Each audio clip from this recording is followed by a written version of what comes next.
నమస్తే. Welcome to our channel. నేను సౌజన్య. సజ్జలతో గోరంట్ల మాధవ్ గొడవ పెట్టుకున్నారు. అది కూడా జగన్మోహన్ రెడ్డి సమక్షంలో. సో దానివల్ల తాడేపల్లి ప్యాలెస్ అంతా కూడా రచ్చరచ్చ జరుగుతుందనేటువంటి వార్తలు సోషల్ మీడియాలో హల్చల్ చేస్తున్నాయి. ఈ అంశానికి సంబంధించి వారి విశ్లేషణ మనతో పంచుకోవడానికి ఈ రోజు మనతో పాటు ఉన్నారు AP TDP spokes person Saptagiri Prasad గారు ఉన్నారు. వారితో మాట్లాడదాం. నమస్తే అండి.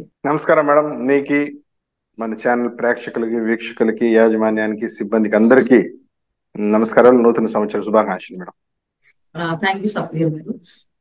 జగన్మోహన్ రెడ్డి ముందే తాడేపల్లి ప్యాలెస్ లోనే సజ్జలతో గొడవ పడ్డారు గోరంట్ల మాధవ్ గారు. ఎందుకంటే గోరంట్ల మాధవ్ గారికి ఇప్పుడు వచ్చేటువంటి ఎలక్షన్స్ లో టికెట్ ఇవ్వకుండా ఉంచారు కాబట్టి ఆయన ఫైర్ అయ్యారు అనేటువంటి టాక్ వినిపిస్తుంది. యా ఇది ఎంత అవును మేడం. ఇప్పుడు అంటారు? అవును, పత్రికలలో ఎక్కడ చూసినా ఘోషిస్తా ఉంది. కేవలం ఒక గోరంట్ల మాధవ్ గారే కాదు, మా చిత్తూరు జిల్లా పూతలపట్టు శాసనసభ్యులు, దళిత శాసనసభ్యుడు ఎంఎస్ బాబు గారు కూడా జగన్మోహన్ రెడ్డి గారిని సూటిగా నిలదీసినారు. పత్రికల్లో వార్తలు వచ్చింది. ఆయనే కూడా స్వయంగా ప్రెస్ మీట్ పెట్టి చెప్పారు. ఎందుకంటే గోరంట్ల మాధవ్ సర్కిల్ ఇన్స్పెక్టర్ గా ఉన్న వ్యక్తిని ఉద్యోగం నుండి తీసుకొచ్చి ఎంపీగా పోటీ చేసి ఇచ్చి ఈరోజు ఏమీ లేకుండా నడి రోడ్డులో వదిలేశారు ఆయన్ని. మీరు చూడండి, జగన్మోహన్ రెడ్డి నమ్ముకున్నటువంటి ఎస్సీలు, ఎస్టీలు, బీసీలు పూర్తిగా మునిగిపోయారు.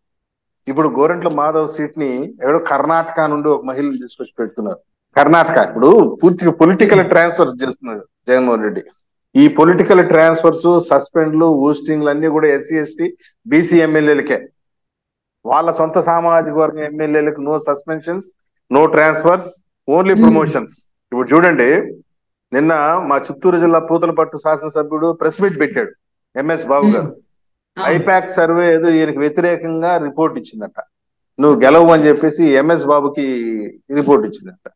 నేను అడుగుతున్నాను, ఇదే చిత్తూరు జిల్లాలో మంత్రి పెద్దిరెడ్డి రామచంద్రరెడ్డి గారికి ఏమో అనుకూలంగా ఇచ్చింది రిపోర్ట్? చెవిరెడ్డి భాస్కర్ రెడ్డికి అనుకూలంగా ఉందా ఐపాక్ రిపోర్టు? భూమన్ కరుణాకర్ రెడ్డి కొడుక్కి అభినయ్ రెడ్డికి అనుకూలంగా ఉందా? అంతెందుకండి, మంత్రి రోజా గారికి అనుకూలంగా ఉందా ఐపాక్ రిపోర్ట్ అని నేను సూటిగా ప్రశ్నిస్తున్నా. రాష్ట్రంలో ఓడిపోయే సీట్లలో ఫస్ట్ ఉండేది నగిరి రోజా గారు. ఆమె కూడా టికెట్ ఇస్తున్నావు నీ సొంత సామాజిక వర్గం కాబట్టి. ఈరోజు ఎస్సీలు, ఎస్టీలు, బీసీలు అన్యాయం చేసి వాళ్ళు రాజకీయంగా బలిపీఠం ఎక్కించావు జగన్మోహన్ రెడ్డి. బలిపశువులు చేశావు. జగన్మోహన్ రెడ్డిని నమ్ముకున్నటువంటి గోరంట్ల మాధవ్ బలిపశు అయ్యాడు. ఇట్లా చాలా ఉన్నాయి. నమ్ముకున్న ప్రజల్ని బలిపశువు చేశాడు, నమ్ముకున్నటువంటి కార్యకర్తల్ని, నాయకుల్ని బలిపశువు చేసి బలిపీఠం ఎక్కించాడు. అందుకని చెప్పి గోరంట్ల మాధవ్ గొడవ పడి ఉండొచ్చు. సజ్జల రామకృష్ణారెడ్డి ఇప్పుడు చూడండి మేడం, ఇప్పుడు జగన్మోహన్ రెడ్డి అధికారంలోకి వచ్చిన తర్వాత ఏ మంత్రికి పవర్ లేదు, ఏ మంత్రికి తన శాఖ పైన అవగాహన లేకుండా చేశాడు. మొత్తం whole and soul acting chief minister Sajjala Ramakrishna Reddy garu. ఏ శాఖకు సంబంధించి ఏ ప్రెస్ మీట్ పెట్టాలన్నా, ఏ ఇన్ఫర్మేషన్ ఇవ్వాలన్నా సజ్జల రామకృష్ణారెడ్డి గారు వచ్చేస్తారు. హూ ఇస్ సజ్జల రామకృష్ణారెడ్డి గారు? ఈయన సలహాదారుడు. My straight question to Sajjala Ramakrishna Reddy, you are adviser to the honourable chief minister. నువ్వు చీఫ్ మినిస్టర్ సలహాలు ఇవ్వటం వరకే పరిమితం అవ్వాలి, అంతే తప్పించి ప్రతి చిన్న విషయానికి మీడియా ముందరకు వచ్చి మీడియా గొట్టాల ముందు పెట్టి పెద్ద డిప్యూటీ చీఫ్ మినిస్టర్ ఉన్నారు. 5 మంది డిప్యూటీ చీఫ్ మినిస్టర్ ఉన్నారు. ఏ డిప్యూటీ చీఫ్ మినిస్టర్ అయినా మీడియా ముందుకు వచ్చి ప్రభుత్వ పాలసీలు చెప్పినటువంటి దాఖలాలు ఉందా? కాబట్టి సజ్జల రామకృష్ణారెడ్డి పైన తిరుగుబాటు చేస్తున్నారు, ముఖ్యమంత్రి పైన తిరుగుబాటు చేస్తున్నారు. నేను ఇంకో విషయం కూడా ఈ చర్చ ద్వారా ఒకటి చెప్తున్నా మేడం. ఈ 5 సంవత్సరాలలో ఏ ఎస్సీ ఎమ్మెల్యేకి, ఏ ఎస్టీ ఎమ్మెల్యేకి, ఏ బీసీ ఎమ్మెల్యేకి, ఏ మైనారిటీ ఎమ్మెల్యేకి తాడేపల్లి ప్యాలెస్ లో నో ఎంట్రీ, ఇచ్చట ప్రవేశం లేదు అని బోర్డు పెట్టేశారు. కేవలం జగన్మోహన్ రెడ్డి, సజ్జల రామకృష్ణారెడ్డి, విజయసాయి రెడ్డి అండ్ వైవి సుబ్బారెడ్డి నలుగురే. ఈ నలుగురు కూర్చొని రాజకీయం చేసడం, టికెట్ అనౌన్స్ చేయటం, ప్రకటనలు ఇవ్వటం, ఏదైనా యుద్ధాలు. ఇప్పుడు చూడండి, అదేదో బస్సు యాత్ర అంట, సామాజిక బస్సు యాత్ర. ఆ ఎస్సీ ఎమ్మెల్యేని, ఎస్సీ ఎంపీలని, మంత్రుల్ని ఆ బస్సులో పెట్టి ఊరూరు తిప్పుతున్నారు. ఎందుకు తిప్పుతున్నారు నాకు అర్థం కాదు. ఎందుకు? నువ్వు చేసిన మంచి పని ఏదైనా ఉంటే ప్రజలు చూసి ఓట్లు వేస్తారు కదా. సామాజిక బస్సు యాత్ర పేరుతో ఎస్సీ ఎమ్మెల్యేలు, ఎస్టీ ఎమ్మెల్యేలు, బీసీ ఎమ్మెల్యేలు, మైనారిటీ ఎమ్మెల్యేలు బస్సులలో తిరిగి ఎండలలో తిరగాలట. వీళ్ళ సొంత సామాజిక వర్గం ఎమ్మెల్యేలు ఏసీలో కూర్చొని ఉంటారు. ఎంత దుర్మార్గం చూడండి. పాపం ఈయన కూడా, ఈ గోరంట్ల మాధవ్ అనే వ్యక్తి కూడా బస్సు ఎక్కి బలంగా అరిచినోడే పాపం, ఈరోజు బలిపీఠం ఎక్కాడు. కాబట్టి నేను చెప్పేది ఏంటంటే, జగన్మోహన్ రెడ్డిని నమ్ముకున్న వాళ్ళు నడివీధి పాలవుతారు. ఆయన అండ చూసుకొని ఆయన వెనుకున్నాడు అనేసి రెచ్చిపోయి మాట్లాడొద్దండి. ఈ రోజు చూడు ఎంతమంది ఈదుల్లోకి అంటే వచ్చారు. సప్తగిరి గారు ఇప్పటి వరకు కూడా ఎవరు కూడా తాడేపల్లి ప్యాలెస్ లో జగన్మోహన్ రెడ్డి గారి మాటే తప్ప ఇంకెవరి మాట కూడా వినిపించేది కాదు. అలాంటిది ఇప్పుడు జగన్మోహన్ రెడ్డి సమక్షంలోనే ఇలా గోరంట్ల మాధవ్ సజ్జల గారి మీద ఫైర్ అవడం అనేది ఏ విధంగా చూడాలి అంటే? మేడం, ఒక గోరుగంట్ల మాధవ్ గారే కాదు, అందరూ ఫైర్ అవుతారు. ఇక్కడ చూస్తాను, 1 by 1 మొత్తం రివర్స్ ఫైర్ అవుతారు. బ్యాక్ ఫైర్ అంటారే, అందరూ రివర్స్ అవుతారు. ఎమ్మెల్యేలు, మంత్రులు జగన్మోహన్ రెడ్డి మీద ఫైర్ అవుతారు. 2024 ఎన్నికల కౌంటింగ్ అయిన తర్వాత, కౌంటింగ్ అయిపోయిన తర్వాత సజ్జల రామకృష్ణారెడ్డి గారు కూడా ఫోన్ స్విచ్ ఆఫ్ చేసి వెళ్ళిపోతాడు.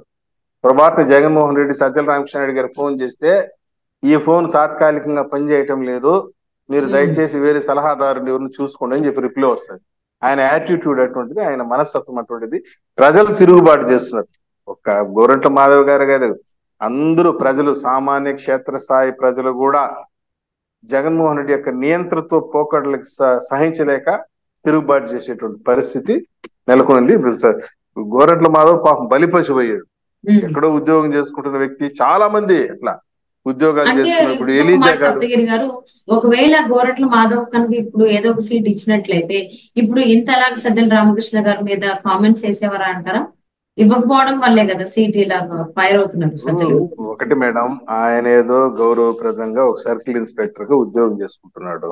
సర్వీస్ లో ఉంటే డిఎస్పీను, అడిషనల్ ఎస్పీను ఏదో ప్రమోషన్ మీద వెళ్ళి ఉండేవాడు. ఆయన తీసుకొచ్చి రెచ్చగొట్టి, ఆయనకి లేనిపోయిన ఆశలు కల్పించి, ఆయన దగ్గర డబ్బులు ఖర్చు పెట్టించి, ఇంట్లో ఉన్న నగలు తాకట్టు పెట్టించి, ఎంపీగా అవకాశం ఇచ్చి 5 సంవత్సరాలు వాడుకొని వదిలేసావు. ఈ రోజు వాడుకొని వదిలేయటం అనేది జగన్మోహన్ రెడ్డి యొక్క నైజాము. చిత్తూరు జిల్లాలో కూడా దళిత శాసనసభ్యులు ఎంఎస్ బాబును వాడుకొని వదిలేశారు. వాడుకుని, ఆయన ఐఆర్ఎస్ ఆఫీసర్ పాపం, ఆయన్ని వాడుకునేసి వదిలేశారు. ఇట్లా చాలా ఎగ్జాంపుల్స్ ఉన్నాయి. వేమూరులో మేరుగు నాగార్జున గారి ట్రాన్స్ఫర్ అంట. ఇప్పుడు నేను అడుగుతున్నాను మేడం, మేరుగు నాగార్జున గారు వేమూరు కాన్స్టిట్యున్సీని రిప్రజెంట్ చేశాడు, ఆ ప్రాంత ప్రజలకు సేవ చేశాడు. మళ్ళీ నువ్వు ప్రజల తీర్పు కోరాలంటే వేమూరులోనే కోరాలా, వేమూరు ప్రజల దగ్గర తీర్పు కోరాలి. అది వదిలేసి ఆయన పోయేసి ప్రకాశం జిల్లాలో వేరే నియోజకవర్గంలో కంటెస్ట్ చేయమంటే ఇది ఏమైనా భావ్యంగా ఉంటుందా? అంతెందుకు, మేకతోటి సుచరిత గారు, పత్తిపాడు మాజీ హోంమంత్రి గారు, పత్తిపాడులో పోటీ చేసి గెలిచారు 2 సార్లు. ఆ దేశపోయి తాటికొండలో పోటీ చేయించి అక్కడ ప్రజలు తీర్పు కోరమంటే ఇది ఏమైనా బాగుంటుంది? నేను అడుగుతున్నాను ముఖ్యమంత్రి గారిని, అయ్యా మీరు పులివెందులు వదిలేసి బయటకు రండి చూద్దాం, పులివెందులు వదిలేసి వేరే కాన్స్టిట్యూన్సీ కంటెస్ట్ చేయండి. అంటే దళిత ఎమ్మెల్యేలకి, గిరిజన ఎమ్మెల్యేలకి ట్రాన్స్ఫర్లు ఉంటాయి, సస్పెన్షన్లు ఉంటాయి, పోస్టింగ్లు ఉంటాయి, నీకుండవా?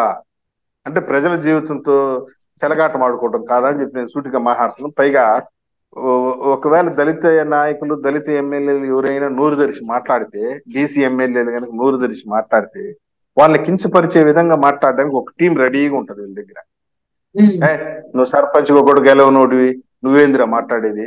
నువ్వు జెడ్పీటీసీ కూడా గెలవనోడివి, నువ్వేంది మాట్లాడేది? మేము గెలిపించాం, మా జగనన్న ముఖం చూసి గెలిచారురా, మా జగనన్న గెలిపించాడు మిమ్మల్ని అనేసి ప్రజల్ని కించపరిచి మాట్లాడతారు.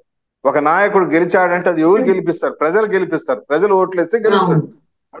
నన్ను చూసి వేసి ఓట్లేశారు, నా మహిమ వల్ల గెలిచారు, నా మహిమతో గెలిచారనేసి తన గురించి చాలా డబ్బా కొట్టుకోవడం కాదు. ఈయన మహిమ వల్లే గెలిచేట్లుకుంటే విజయమ్మ గారు విశాఖపట్నంలో ఎందుకు ఓడిపోయారు?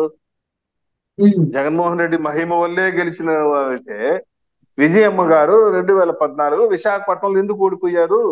కాబట్టి అల్టిమేట్ గా పబ్లిక్ ఈజ్ సుప్రీం.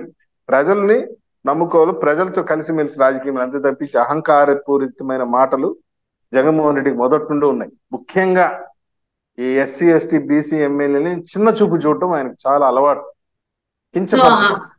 అంటే ఇప్పుడు చిన్న చూపు చూడటం వల్లనేనా వారికి సంబంధించిన సామాజిక వర్గానికి అందరికీ టికెట్లు ఇచ్చుకుని మిగిలిన వాళ్ళందరికీ కూడా ఐపాక్ సర్వే ప్రకారం మీకు వ్యతిరేకత ఉంది కాబట్టి మీకు సీట్లు ఇవ్వము అంటున్నారు?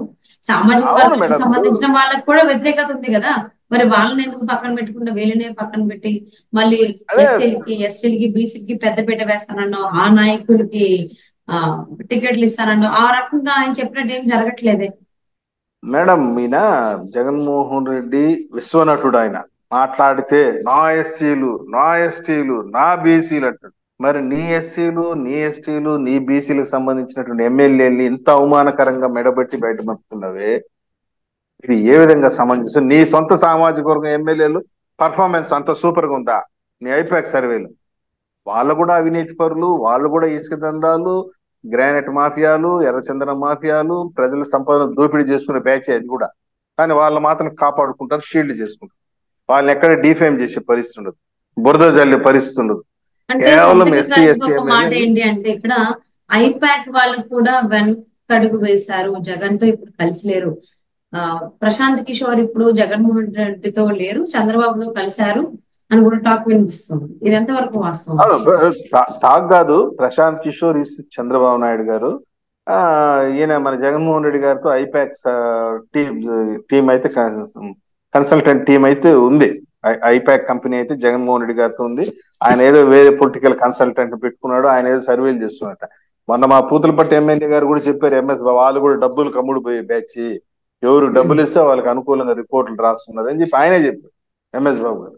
మరి ఈ విధంగా పాపం పేద దళిత ఎమ్మెల్యేలు వాళ్ళు ఏం పాపం అప్పులు పాలైపోయినా మేము జగన్మోహన్ రెడ్డి నమ్ముకొని కన్నీరు పెట్టుకుంటున్నారు. ఈ విధంగా నేను ఒకటే చెప్తున్నాను, దళితుల యొక్క గోష్ట కన్నీరుతో కొట్టుకొని పోతావు నువ్వు, నీ బాధ తప్పదు అని చెప్పేసి కూడా జగన్మోహన్ రెడ్డి గారిని గట్టిగా హెచ్చరిస్తున్నాం. సో జనరల్లీ జగన్మోహన్ రెడ్డి ఏంటంటే ఐపాక్ సర్వేల ద్వారా జనాల నుంచి వ్యతిరేకత ఉంది అని అంటున్నారు. సిట్టింగ్ ఎమ్మెల్యేలకి కావచ్చు, ఎంపీలకి కావచ్చు. అసలు వ్యతిరేకత ఎవరికి ఉంది అని చెప్పేసి నాన్నకి తెలుసు. బట్ ఒక సర్వేని పట్టుకుని వాళ్ళ సామాజిక వర్గానికి ఎవరు టికెట్ తెచ్చుకుని మిగిలిన అందరినీ పక్కన పెడుతున్నారు. అసలు మార్చదలసి ఉంటే ఫస్ట్ జగన్మోహన్ రెడ్డి మార్చాలి రాష్ట్రం నుండి. ఐపాక్ సర్వే కరెక్ట్ గా రిపోర్ట్ ఇస్తే జగన్మోహన్ రెడ్డి పులివెందులు ఓడిపోతున్నాడు. కాబట్టి వీళ్ళు ఈ ఐపాక్ సర్వేని ఒక కుంటి సాగుగా చూపించి రాష్ట్రంలో ఉన్నటువంటి లీడర్లందరినీ బదనాం చేసి, వాళ్ళని డిఫేమ్ చేసి, వాళ్ళ పైన బురద చెల్లి, ఇప్పుడు ఏదైనా ఒక వ్యక్తి పైన బురద చెల్లాలంటే ఏదో అవినీతి ఆరోపణ చేయాలి ఆయన పైన చేసి, వాళ్ళని ఇంటికి పంపించేసి వాళ్ళ పొలిటికల్ జీవితాల్ని నాశనం చేసి పెట్టాడు. దీని ప్రతిఫలం జగన్మోహన్ రెడ్డి అనుభవించి తీరుతాడు మేడం. ఎందుకంటే ఎస్సీ ఎస్టీ బీసీ మైనారిటీల ఎమ్మెల్యేల యొక్క గోష్ట ఆ కన్నీటితో జగన్మోహన్ రెడ్డి పార్టీ, వైఎస్ఆర్ కాంగ్రెస్ పార్టీ ఏదైతే ఉందో అది సమాధి కాక తప్పదు.